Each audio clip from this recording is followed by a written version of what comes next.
Japanese Prime Minister Shinzo Abe has called for an emergency meeting of the UN Security Council after the DPRK fired a projectile over the country in what he describes as an unprecedented, serious, and grave threat. Their outrageous act of firing a missile over our country is unprecedented, serious, and grave threat and greatly damages regional peace and security.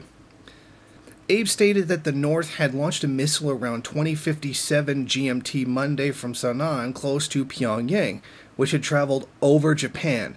According to South Korea's Joint Chiefs of Staff, the projectile flew some 2,700 kilometers at a maximum altitude of around 550 kilometers.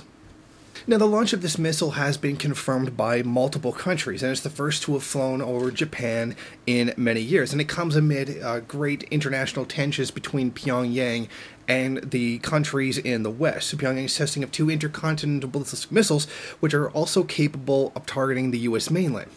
Now, this new missile test certainly shows that the DPRK is not afraid of the sanctions that are being placed against their country.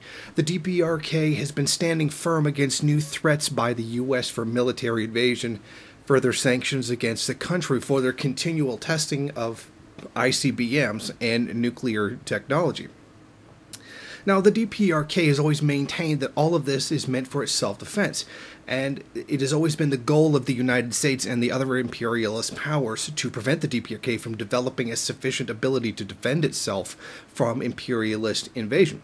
In a recent interview that was done by Steve Bannon before he was banned from the White House, showed that the United States doesn't have any military option against the DPRK. They said that the cost of going to war against them in terms of lives was too great, and that there's no military solution against the country. And now we see that these new sanctions are also not having that effect.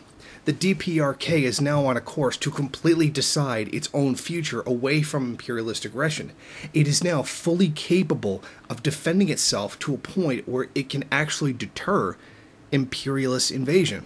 And this does show us that the building of so-called WMDs, particular nuclear weapons, is the one true path to asserting your independence, as it actually prevents the United States and other imperialist countries from invading you. Learn from the lessons of Iraq, Afghanistan, Syria, and Lebanon, that even if you do go along with whatever it is the United States wants, you will still be invaded. The DPRK has shown that the ability to defend oneself and to make the cost of your life so great that others won't invade you is the only real path that there is.